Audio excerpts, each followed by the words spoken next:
Gen Z প্রধানমন্ত্রীর master প্ল্যানে বদলে যেতে শুরু করেছে নেপাল।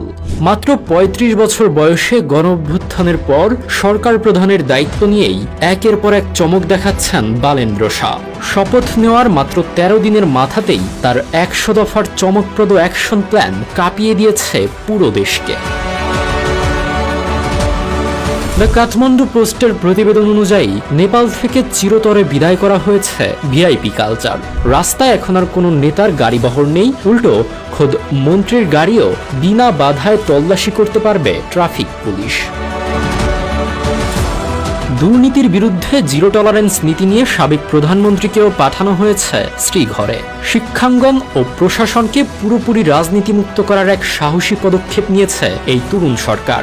স্কুল কলেজে চিরতরে নিষিদ্ধ হয়েছে সব ধরনের দলীয় ছাত্র রাজনীতি। শিক্ষকদেরও রাখা হয়েছে রাজনীতির বাইরে।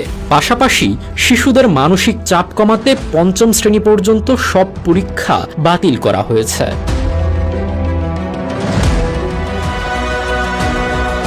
সাধারণ মানুষের স্বস্তির জন্য সরকারি বেসরকারি হাসপাতালে ১০% শয্যা সম্পূর্ণ ফ্রি করা হয়েছে।